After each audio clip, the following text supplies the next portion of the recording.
Shalom, shalom, shalom, mes bien-aimés, chers frères et sœurs à travers le monde, soyez bénis, que la grâce et la paix du Seigneur soient avec chacun d'entre nous, soit avec chacun d'entre vous, vous qui me recevez à travers le monde.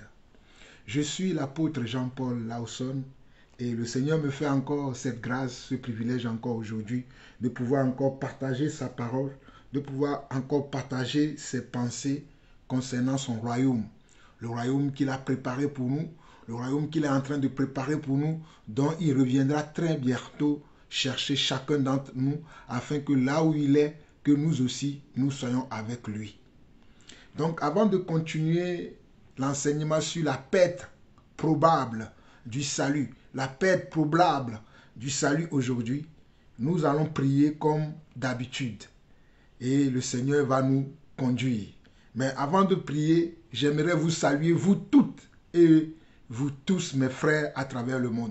Vous toutes mes sœurs, je vous salue, notamment mes sœurs qui sont au Gabon, qui sont en Martinique, qui sont en France, qui sont en Côte d'Ivoire, qui sont au Congo, les deux Congos, qui sont au Canada, qui sont en Belgique, qui sont en Angola, qui sont au Maroc, qui sont en Tunisie, qui sont en Algérie. Je vous salue tous. Je n'oublie pas également mes frères, mes compagnons de combat, ceux qui distillent également la bonne parole, la vraie parole, celle que le Seigneur a donnée à nos prédécesseurs, les apôtres, que nous aussi, nous continuons d'emboîter leur pas. Soyez bénis, mes chers frères et sœurs à travers le monde. Vous qui partagez ces enseignements avec vos familles, afin que vos familles qui sont religieuses, qui sont des croyants qui ne comprennent pas la vraie volonté de Dieu, pour venir comprendre la parole de Dieu, que le Seigneur lui-même vous soutienne dans ce travail. Continuons à faire l'œuvre de Dieu. La trompette sonnera très bientôt. La trompette, la grande fête, le retour du Seigneur est pour bientôt. Donc, ne lâchons pas.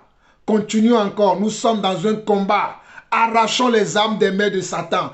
Arrachons les vies des âmes de Satan. Arrachons les âmes.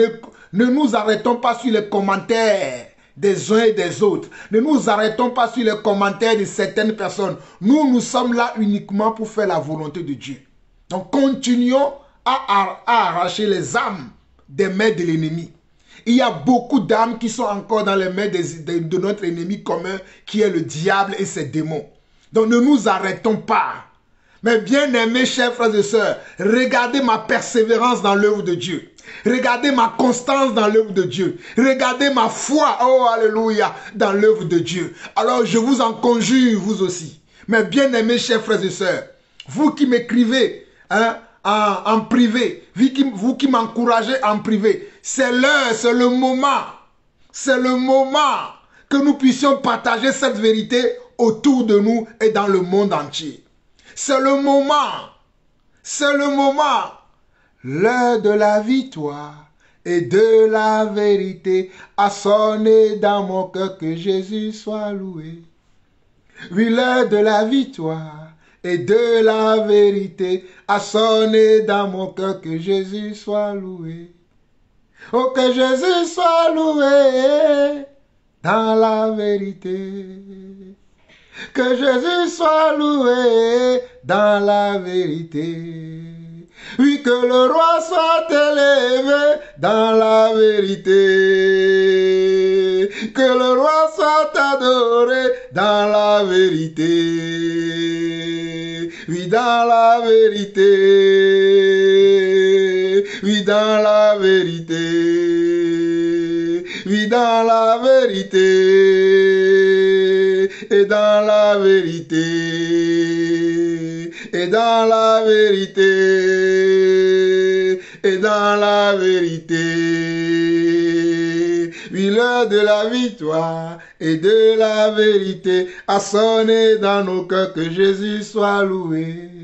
Oui, l'heure de la victoire et de la vérité a sonné dans nos cœurs, que Jésus soit loué. Que Jésus soit honoré dans la vérité. Oui, dans la vérité. Oui, que Jésus soit honoré dans la vérité. Dans la vérité. Que Jésus soit acclamé dans la vérité. vérité, et dans la vérité, et dans la vérité. Oui, que Jésus soit glorifié dans la vérité. Oui, dans la vérité. Oui, dans la vérité. Oui, dans la vérité. Oui, toujours la vérité. Dans la vérité. Oh, alléluia, papa. Toi qui es notre Seigneur, toi qui es notre Dieu, toi qui es, oh alléluia, la véritable lumière, celle qui brille au sein des ténèbres, papa.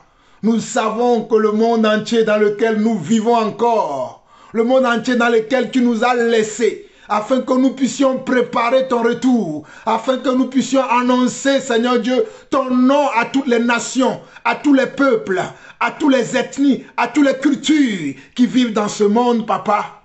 Nous savons que bientôt, très bientôt, tu seras de retour parmi nous. C'est pour cela que, papa, encore aujourd'hui, je veux te dire merci. Merci pour ce privilège que tu m'as fait à moi et à tous mes frères et sœurs à travers le monde de te connaître et de connaître la vérité, papa.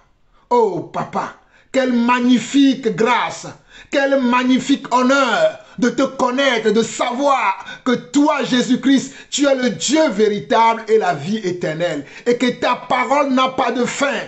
Ta parole est la vérité. Ta parole est une lampe sous nos pieds. Ta parole, oh alléluia, est une lumière sur nos sentiers. Oh Jésus, quel bonheur de te connaître. Quel bonheur de savoir cette vérité et de la vivre, papa. Éternel mon Dieu, permets-nous encore que nous puissions vivre cette vérité nuit et jour, papa. Que nous ne puissions pas nous tromper, Seigneur Dieu, par les rêveries, par les faux raisonnements, mais que nous puissions toujours être attachés à la vraie foi, celle que tu nous as transmise une fois pour toutes, Seigneur. Que cette foi puisse nous conduire tous les jours, que cette foi puisse nous diriger tous les jours, que cette foi puisse être, papa, oh, notre respiration et notre inspiration, papa. Oh, papa, que 1000 puissent tomber à notre gauche et 10 000 à notre droite. Que nous, tes enfants, nous, tes élus, nous, tes mis à part, que nous ne soyons jamais atteints, mais que nous puissions continuer à faire ton œuvre. Car tu as dit toi-même, lorsque tu quittais le monde, tu as dit, je vous laisse le monde et je ne vous abandonne pas. Je serai avec vous jusqu'à la fin du monde. Papa, nous croyons que tu es avec nous. Nous croyons que tu guides nos pas. Nous croyons que c'est toi qui parles au travers de notre bouche afin que nous puissions réveiller ceux qui dorment, papa. Voilà pourquoi, éternel mon Dieu, ce matin encore, en ce 9 avril, en ce 9 mai plutôt 2025, je m'apprête encore à parler à ton peuple, à annoncer ta parole. Papa, que ta parole soit comme une lumière sur mes lèvres, que ta parole soit comme une sagesse sur mes lèvres, afin d'éclairer encore quelques-uns qui n'ont pas reçu cette grâce. Et que la grâce, l'honneur, la puissance te revient à toi et à toi seul, au nom majestueux de notre Seigneur Jésus-Christ. Nous avons ainsi prié. Amen. Alors, mes bien-aimés chers frères et sœurs, vous pouvez voir l'enthousiasme que j'ai dans le Seigneur. Alléluia. Vous pouvez voir la force que j'ai dans le Seigneur. Vous pouvez voir la foi que j'ai dans les Écritures lorsque je m'apprête à parler du grand roi, le maître des maîtres, le chef des chefs, le Seigneur des seigneurs, Jésus-Christ mon Père. Mais vous êtes là, vous autres, à vivre votre vie comme bon vous semble. En tout cas, nous faisons ce qui est de notre part. Mais bien aimés chers frères et sœurs, je vous avais prévenu que lorsque j'ai commencé cet enseignement sur la perte probable du salut pour quelques enfants de Dieu, tout le monde ne perdra pas le salut. Écoutez-moi très bien, je vais être clair. Tout le monde ne perdra pas le salut. Et la volonté de Dieu, ce n'est pas de nous perdre après de nous avoir sauvés. La volonté du Seigneur Jésus, c'est de ne pas nous perdre après nous avoir sauvés. C'est de nous garder jusqu'à la fin. Jésus n'a jamais souhaité perdre ne serait-ce qu'un plus petit parmi nous. Son but, sa mission, c'est de nous préserver jusqu'à la fin, afin que là où il est, que nous y soyons aussi. J'aimerais lire une parole dans Jean 14 rapidement concernant ceci. avant que vous ne commenciez vos hostilités comme vous avez l'habitude de le faire. Dans Jean 14, le verset 1 au verset 10, Jésus dit ceci. Dans Jean 14, verset 1 au verset 10, Jésus dit ceci. Que votre cœur ne se trouble point. Croyez en Dieu et croyez en moi. Oh, alléluia. Il y a plusieurs demeures dans la maison de mon Père. Si cela n'était pas, je vous l'aurais dit. Je vais vous préparer une place. Et lorsque je m'en serai allé et que je vous aurai préparé une place, je reviendrai et je vous prendrai avec moi afin que là où je suis, vous y soyez aussi. Ça, c'est la promesse de notre Seigneur Jésus. Il dit, à partir du verset 2, ou bien je peux commencer à partir du verset 1er, que votre cœur ne se trouble point. Croyez en Dieu et croyez en moi. Il y a plusieurs demeures dans la maison de mon Père. Si cela n'était pas, je vous l'aurais dit. Je vais vous préparer une place. Et lorsque je m'en serai allé et que je vous aurai préparé une place, je reviendrai et je vous prendrai avec moi afin que là où je suis, vous y soyez aussi. Vous savez où je vais et vous savez le chemin. Vous savez où je vais et vous savez le chemin. Vous savez où je vais et vous connaissez également le chemin pour marcher après moi, pour venir d'après moi, pour venir près de moi. Vous le savez. Alléluia. Vous savez où je vais et vous en connaissez le chemin. Verset 5. Thomas lui dit, Seigneur, nous ne savons où tu vas. Comment pouvons-nous en savoir le chemin? Jésus lui dit, oh alléluia. Jésus lui dit, oh alléluia. Jésus lui dit, oh Maranatha. Jésus lui dit, oh Maranatha. Je suis le chemin, la vérité et la vie. Nul ne vient au Père que par moi. Jésus dit, je suis le chemin, la vérité et la vie. Thomas n'avait pas compris ce que Jésus lui disait. Comme beaucoup d'entre vous aujourd'hui, vous ne comprenez pas les Écritures. Comme beaucoup d'entre vous aujourd'hui, vous ne comprenez pas lorsque nous parlons de la part de Jésus-Christ, vous ne comprenez pas. Mais il y a quelqu'un qui avait existé avant nous, qui s'appelait Thomas, qui avait la même compréhension comme certains d'entre vous, qui avait la même attitude comme certains d'entre vous. Mais Jésus l'a rassuré en lui disant, je suis le chemin, la vérité et la vie. Jésus-Christ est le chemin, il est la vérité, il est la vie. Donc si tu cherches le chemin, cherche Jésus. Ne cherche pas un homme, ne cherche pas une femme, ne cherche pas une communauté. Mais si tu cherches le chemin pour rencontrer Jésus, cherche Jésus parce que c'est lui qui est le chemin. Si tu cherches la vie, mon frère, ne cherche pas un homme, ne cherche pas une femme, ne cherche pas une communauté, ne cherche pas une assemblée, ne cherche pas quelqu'un, mais cherche Jésus. C'est lui qui est la vie. Ah bon, tu recherches la vérité, la vraie vérité, la réelle vérité, la vérité certaine, également cherche Jésus. Également, cherche Yeshua Hamashiach. Également, cherche Jésus. Ne va pas ailleurs. Va chercher Jésus. Je continue, verset 7. Si vous me connaissez, vous connaîtrez aussi mon Père. Et dès maintenant, vous le connaissez et vous l'avez vu. Dès maintenant, vous le connaissez et vous l'avez vu. Alléluia. Philippe lui dit, Seigneur, montre-nous le Père.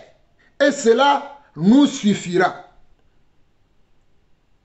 Philippe demande à Jésus, mais montre-nous le Père. Puisque tu dis, nous avons vu aussi le Père en toi, montre-nous ce Père-là qui est Dieu que nous ne voyons pas.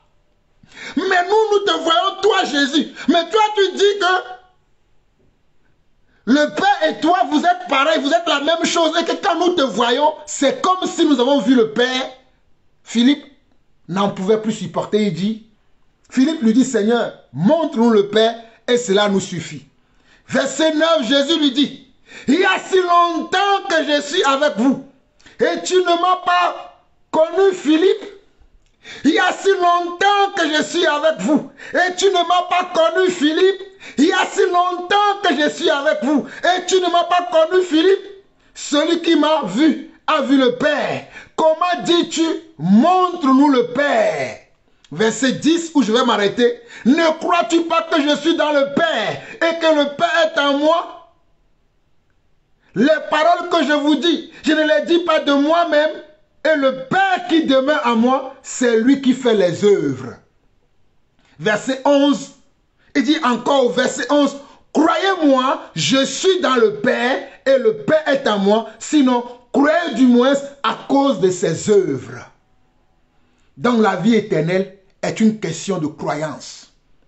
La vie éternelle est une question de croyance et ce à quoi tu crois, tu dois avoir une vie qui est semblable, qui est similaire, qui est attachée à ce à quoi tu crois. Et comme Philippe ici, il marchait avec Jésus, il mangeait avec Jésus, il faisait tout avec Jésus, mais il ne savait pas qui était Jésus. Philippe marchait avec Jésus. Philippe mangeait avec Jésus. Philippe voyageait avec Jésus. Mais Philippe ne connaissait pas qui était Jésus. Voilà pourquoi beaucoup d'entre vous, vous dites chrétiens, vous dites croyants, vous dites disciples de Christ, vous dites les élus de Dieu, mais vous ne connaissez pas Dieu. C'est ainsi que beaucoup d'entre vous, vous allez rater également le ciel. Et je vous le dis encore aujourd'hui. Si vous ne connaissez pas le vrai Jésus, si vous ne connaissez pas le vrai Jésus, si vous ne connaissez pas le vrai Jésus, le chemin, oh Raimote Ramaya Tarakaria, Ikerebra Isana Rabo Ishana Rabora, Yeteriva, Ikaramo Seirederia, Iterama Ikarabo Isetereya, Rikoma Ishana Ramakaria. Ne crois-tu pas que je suis dans ma parole? Ne crois-tu pas que j'inspire mes serviteurs à vous parler? Ne croyez-vous pas qu'il est temps maintenant que vous changez de vie, que vous croyez véritablement que ma parole est la vérité, le chemin et la vie? Ignorez-vous que je suis dans la parole et que la parole c'est moi? Ainsi dit le Seigneur pour celui qui a des oreilles pour entendre la vérité. Mes bien-aimés chers frères, à partir de ce jour, je vais arrêter de parler de ce que Jésus a dit concernant le royaume des cieux et je vais parler de ce que ses serviteurs, les apôtres aussi ont déclaré concernant le royaume des cieux. Je vous ai averti que pendant un moment, je parlerai de ce que Jésus lui-même a dit. Mais à partir de ce jour, j'entame maintenant ce que les apôtres ont enseigné, ont déclaré concernant le royaume des cieux. Concernant le royaume des cieux, concernant qui est Jésus-Christ. Concernant qu'est-ce que nous devons comprendre de la vie éternelle et quel est le comportement que nous devons adopter pour avoir cette vie éternelle. Nous allons aller dans 1 Corinthiens 6. Prenez votre calme en patience et nous allons aller dans 1 Corinthiens 6 aujourd'hui pour commencer en beauté ce que les apôtres ont dit concernant le salut. Dans 1 Corinthiens chapitre 6, 1 Corinthiens chapitre 6, 1 Corinthiens chapitre 6, 1 Corinthiens chapitre 6, nous allons lire à partir du verset 9. Ça ici, c'est un apôtre authentique du Seigneur. Un de mes modèles dans la foi, un de ceux-là que j'imite, l'apôtre Paul dit ici, dans 1 Corinthiens chapitre 6, à partir du verset 9, il dit, « Ne savez-vous pas que les injustes n'hériteront pas le royaume de Dieu ?» L'apôtre Paul était en train de s'adresser aux croyants qui étaient au Corinthe. Il n'était pas en train de s'adresser aux païens, aux non-croyants, aux athées, aux mondains, mais il était en train de parler aux Corinthiens. Il était en train de s'adresser aux Corinthiens. Vous allez me dire que je raconte n'importe quoi. Dans 1 Corinthiens chapitre 1, 1 Corinthiens chapitre 1, le verset 1, au verset 3. Écoutez bien. 1 Corinthiens chapitre 1, verset 1 au verset 3, Paul dit: Paul, appelé à être apôtre de Jésus-Christ par la volonté de Dieu, et le frère Sosthène, à l'église de Dieu qui est à Corinthe. À l'église de Dieu qui est à Corinthe. Donc Paul ne communiquait pas aux païens, comme quelques-uns croiraient cela et vous l'annoncent. Paul s'adressait à nos frères, ceux qui ont cru avant nous, qui étaient à Corinthe. C'est à eux que Paul s'adressait.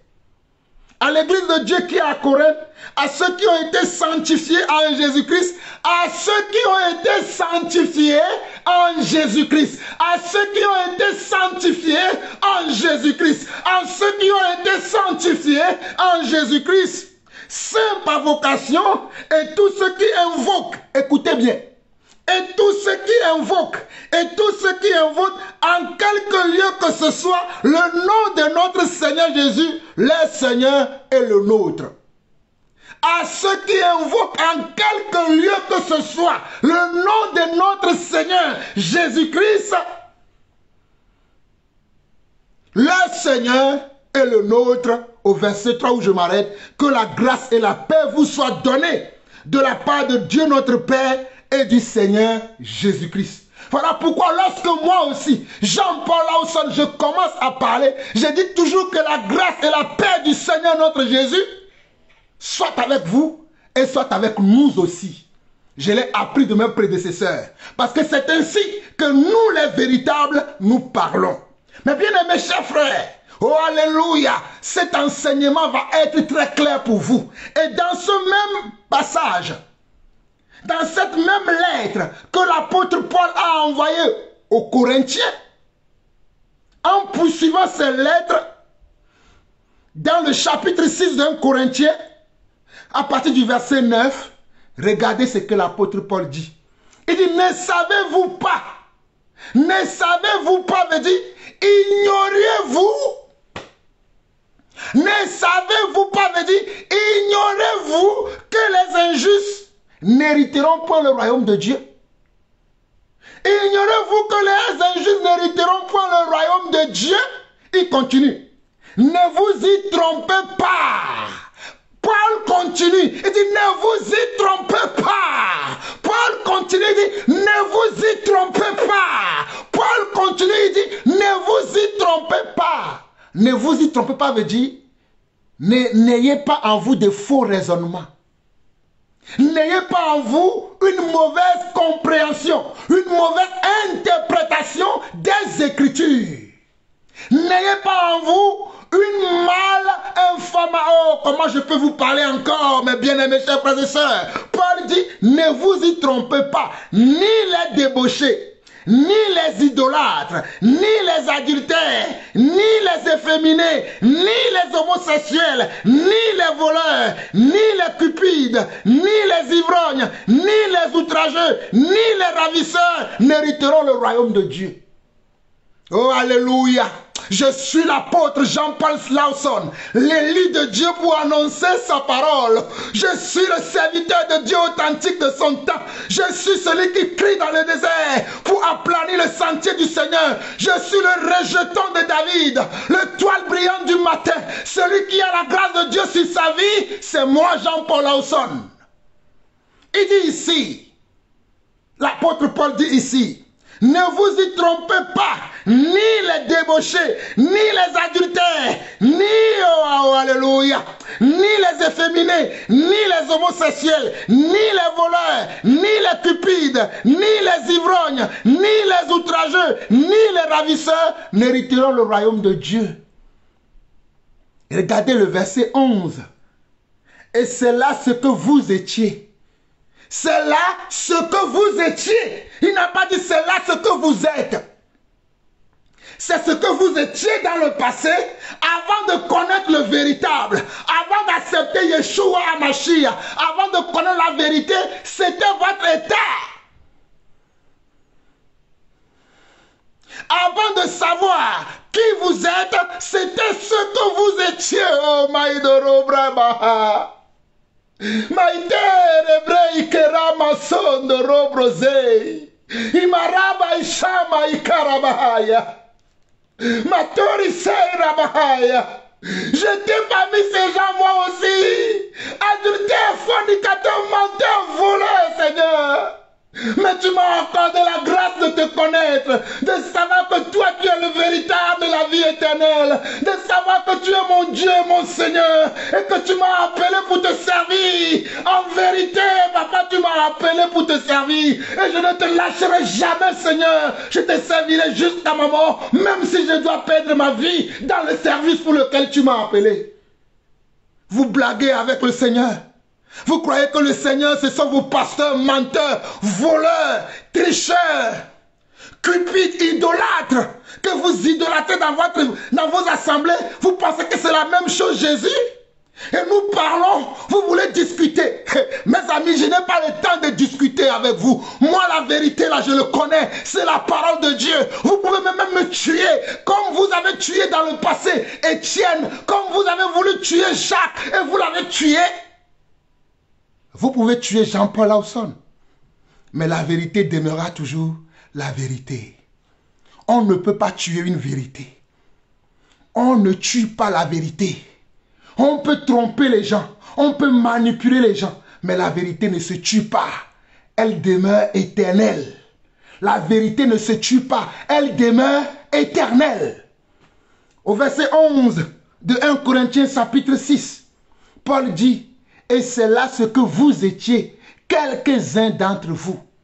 Il est bien vrai que dans l'église, tout le monde n'a pas, ou bien tout le monde n'a pas un passé lourd, comme quelques-uns parmi nous, comme moi par exemple. Moi j'étais un bandit, moi. J'étais un voleur, j'étais un tricheur, j'étais un fornicateur, un débauché. Mais Dieu m'a fait la grâce de le connaître. Et je traite durement mon corps aujourd'hui, afin de ne plus me retrouver dans la débauche, dans le vol, dans le mensonge. Je traite durement ma chair aujourd'hui, afin de ne pas retourner dans les choses dans lesquelles j'étais avant de connaître le véritable. C'est de ça qu'il s'agit. Voilà pourquoi Paul dit ici: et c'est là ce que vous étiez, quelques-uns d'entre vous. Mais vous avez été lavés. Écoutez. Mais vous avez été lavés, mais vous avez été sanctifiés, mais vous avez été justifiés au nom du Seigneur Jésus-Christ et par l'Esprit de notre Dieu. Vous avez été lavés. Il est bien vrai que vous étiez des efféminés. Il est bien vrai que vous étiez des homosexuels. Il est bien vrai que vous étiez des adultères. Il est bien vrai que vous étiez des ivrognes, des voleurs. Il est bien vrai que vous étiez des cupides. Il est bien vrai que vous étiez des outrageux. Il est bien vrai que vous étiez des rebelles. Mais ça, c'est votre passé. Ce n'est pas votre maintenant. Ce n'est pas votre aujourd'hui. Ce n'est pas votre futur. C'était ce que vous étiez. Voilà pourquoi l'apôtre dit: mais vous avez été justifiés, mais vous avez été lavés. Mais comment vous pouvez être lavé? De comment? De votre saleté, de la salissure qui était sur vous. Et vous retournez encore dans la même salissure. Vous retournez encore dans les mêmes choses. Vous vous moquez de Dieu? Vous vous moquez de Dieu? Vous vous moquez de Dieu? Je vous dirai tout à l'heure. On ne se moque pas de Dieu. Ce qu'un homme aura semé, il le moissonnera également. Je continue la lecture. Nous étions au verset 11, où Paul dit, 1 Corinthiens 6, verset 11 au verset 12, où je vais m'arrêter ici. Je ne vais pas aller très loin. 1 Corinthiens 6, verset 9 au verset 12. Après, je vais vous lire un autre passage, parce que je ne veux pas être long, parce que nous avons beaucoup de chemin à parcourir. Je vais aller pas à pas avec vous, mais vous allez comprendre vous-même. Il dit, et c'est là ce que vous étiez. Quelques-uns d'entre vous, mais vous avez été lavés, mais vous avez été sanctifiés. Vous avez été lavés. On vous a lavé de la tête jusqu'aux pieds. On vous a lavé. On vous a transformé. On vous a donné une nouvelle vie. Vous avez été justifiés. Parce que vous étiez injustes dans vos péchés. Dans votre vie, dans votre passé, la vie que vous meniez avant n'était pas une vie digne des enfants de Dieu. N'était pas une vie qui mérite honneur, qui mérite comment? Approbation, qui mérite d'être louée. Votre vie n'était que méprisable et misérable. Mais Jésus est venu pour vous sauver de cette vie, pour vous sortir de cette vie, pour vous sanctifier, pour vous justifier. Au nom de qui? En son nom, au nom du Seigneur Jésus-Christ et par l'Esprit de notre Dieu. Par le nom de Jésus-Christ et par son Esprit, il est venu nous justifier. Il est venu nous, comment? Nous amener du péché, nous amener de la mort à la vie, nous amener de l'injustice à la justice, nous amener des impuretés à la pureté, nous amener de l'immoralité à la moralité. Voilà ce qu'il a fait pour nous. Voilà pourquoi au verset 12, il va dire, tout m'est permis, mais tout n'est pas utile. Tout m'est permis, mais je ne me laisserai asservir par quoi que ce soit. Tout m'est permis, mais tout n'est pas utile. Tout m'est permis, mais je ne me laisserai asservir par quoi que ce soit, a dit Jésus. Tout m'est permis, mais tout n'est pas utile. Tout m'est permis, mais je ne me laisserai asservir par quoi que ce soit. Alors pourquoi vous voulez discuter avec nous? Tout est permis, mais tout n'est pas utile. Tout est permis, mais tu ne dois pas te laisser asservir par quoi que ce soit. Si tu dis que tu es enfant de Dieu, si tu te réclames d'un chrétien, si tu te réclames le nom d'un chrétien, tu n'as pas le droit de t'asservir par quoi que ce soit. Tu n'as pas ce droit-là. Hey, écoutez-moi très bien. Si tu te réclames de Jésus, si tu dis que tu es un enfant de Jésus, si tu dis que tu connais Jésus, tu n'as pas le droit de faire cette erreur de t'asservir par quoi que ce soit. Tu ne peux pas faire ça.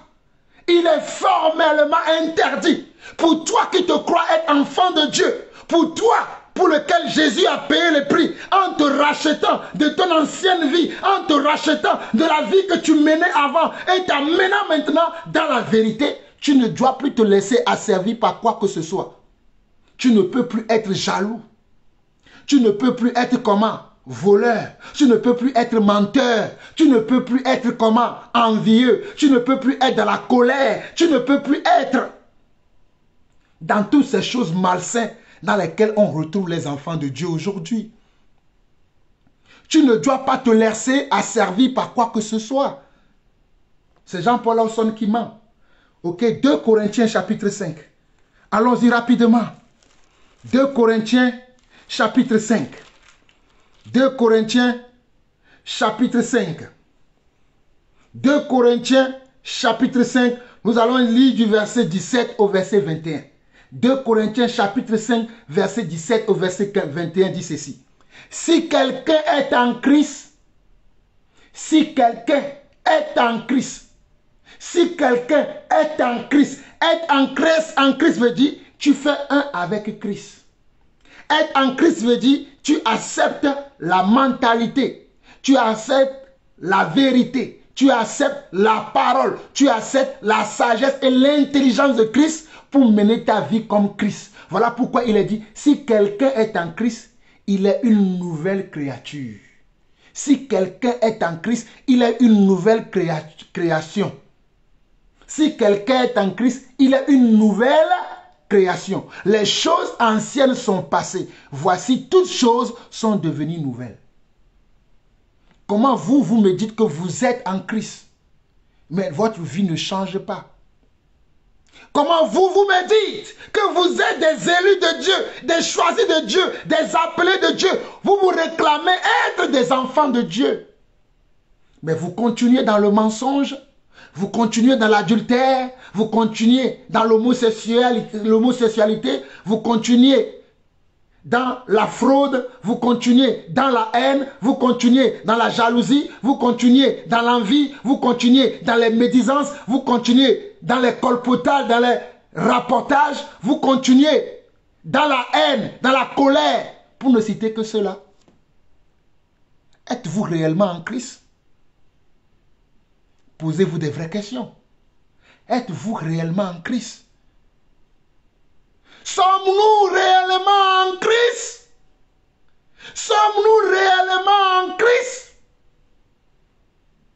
sommes-nous réellement en Christ?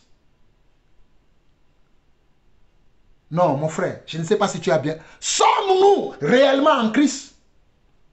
Paul dit, 2 Corinthiens 5, verset 17 au verset 21. Mais écoutez, si quelqu'un est en Christ, il est une nouvelle création. Les choses anciennes sont passées. Voici, toutes choses sont devenues nouvelles. Et tout cela vient de Dieu qui nous a réconciliés avec lui par Christ et qui nous a donné le ministère de la réconciliation. Est-ce que toi, enfant de Dieu, tu sais que tu as un ministère? Le ministère de réconcilier les gens avec Dieu, pas ton attitude, pas ton comportement, pas ta manière de faire, pas ta manière de parler, pas ta manière d'agir. Regardez, verset 19. Car Dieu était en Christ, réconciliant le monde avec lui-même, en n'imputant point aux hommes leurs offenses, et il a mis en nous la parole de la réconciliation. Il a mis en nous la parole de la réconciliation. Dieu a mis en nous la parole de la réconciliation afin que nous réconcilions le monde pécheur à Christ. Nous devons réconcilier le monde à Christ avec notre vie. Verset 20. Nous faisons donc les fonctions d'ambassadeurs pour Christ, comme si Dieu exhortait par nous. Nous vous en supplions au nom de Christ, soyez réconciliés avec Dieu. Celui qui n'a point connu le péché, il a fait devenir péché pour nous, afin que nous devenions en lui justice de Dieu. Celui qui n'a pas commis de péché, Dieu l'a fait péché pour nous les croyants, pour nous les chrétiens, pour nous les appelés, pour nous les élus de Dieu. Celui qui n'a pas commis de péché, Dieu l'a fait péché pour toi et pour moi, mon frère, ma soeur. Afin que nous puissions vivre selon sa justice. Afin que nous puissions l'imiter lui. Afin que nous puissions imiter sa vie. Voilà pourquoi au verset 17 de 2 Corinthiens chapitre 5, on nous dit que si quelqu'un est en Christ, il est une nouvelle création. Si tu dis que tu es en Christ, tu es une nouvelle création. Si tu te confirmes, et si tu t'affirmes, et tu infirmes que tu es chrétien, que tu es disciple de Christ, que tu es croyant, on doit voir que ta vie ancienne là est passée. On doit voir que le menteur que tu es là, tu ne l'es plus.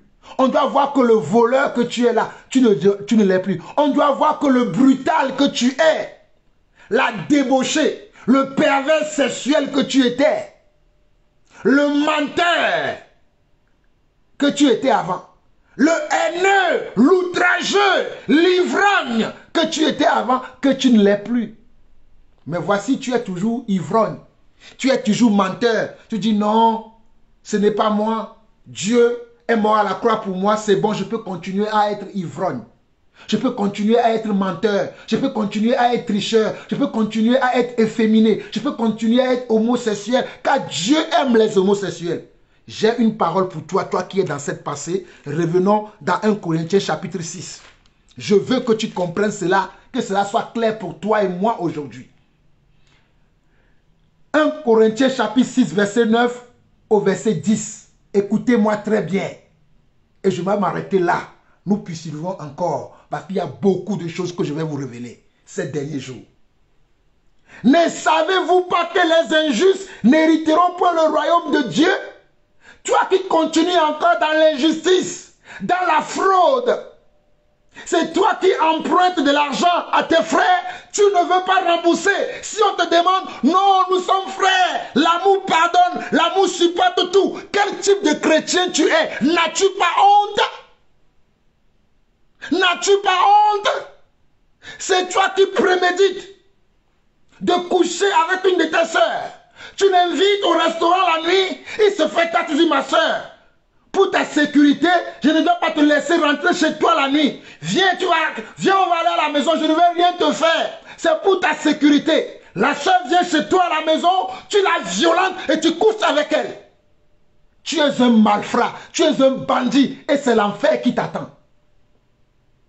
Vous préméditez le péché. Vous préméditez le mal tous les jours. C'est ainsi que vous les chrétiens d'aujourd'hui, vous les pasteurs, vous les enfants de pasteurs, vous les pasteurs et les enfants de pasteurs de nos jours, vous les fidèles d'une certaine type d'assemblée,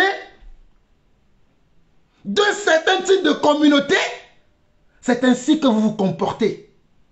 Et le nom de notre Seigneur est blasphémé à cause de vous.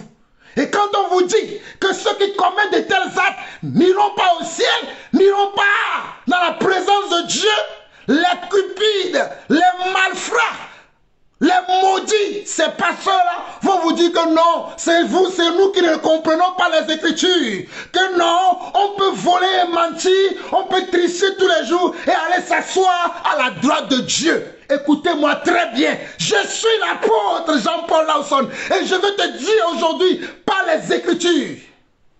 Écoute-moi très bien. Je suis désolé pour toi mon frère, je suis désolé pour toi ma soeur. Quitte ma chaîne si tu veux, insulte-moi si tu veux. Traite-moi de tous les noms si tu veux, mais la vérité demeurera la vérité. Et même quand tu vas te désabonner de ma chaîne, cette vérité que tu as entendue va te hanter toute ta vie. On ne peut pas nier la vérité. La vérité est ce qu'elle est. On ne peut pas la nier. 1 Corinthiens 6, verset 9 au verset 10. Ne savez-vous pas que les Jésus n'hériteront pas le royaume de Dieu? Ne vous y trompez pas.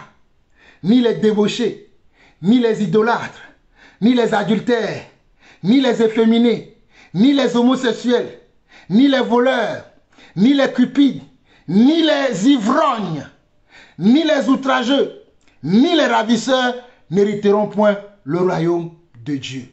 Mais bien aimés chers frères et sœurs, je vais m'arrêter sur ces deux passages que nous avons vus aujourd'hui. 1 Corinthiens 6, verset 9 au verset 12. 2 Corinthiens 5, verset 17 au verset 21. Jean, chapitre 14, verset 1 au verset 11. Pour vous dire que ne vous y trompez pas. Que quelqu'un ne vienne pas vous raconter des anecdotes. Que quelqu'un ne vienne pas vous troubler dans votre bonne logique dans laquelle vous êtes, dans votre bon sens, où vous craignez Dieu, où vous traitez mal votre chair, afin de ne pas rater le retour du Seigneur. Mais quelques-uns parmi nous aujourd'hui, qui n'ont pas été appelés de Dieu, qui sont mal enseignés et mal renseignés, qui racontent des âneries à longueur de journée. Et vous les suivez. Vous pensez que c'est eux qui ont la vérité. Nous faisons notre part. Je ne suis pas le seul à prêcher ce message.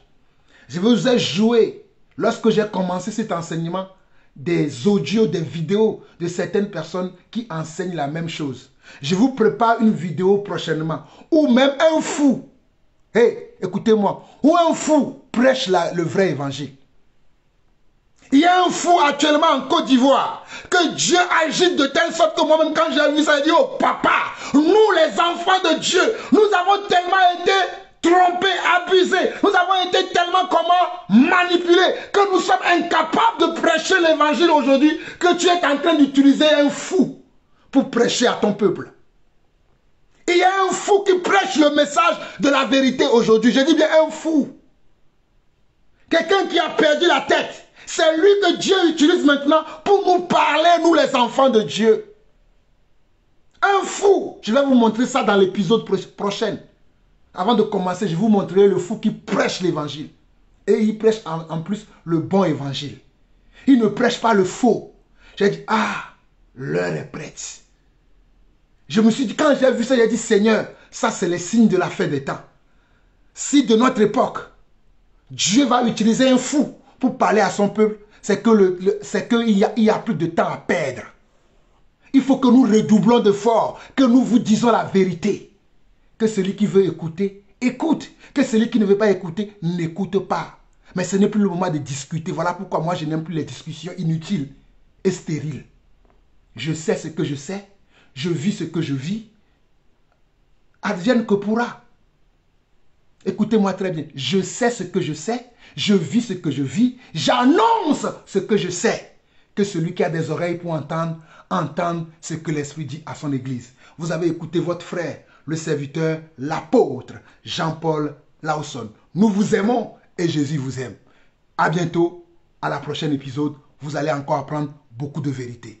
Shalom, Shalom et shalom.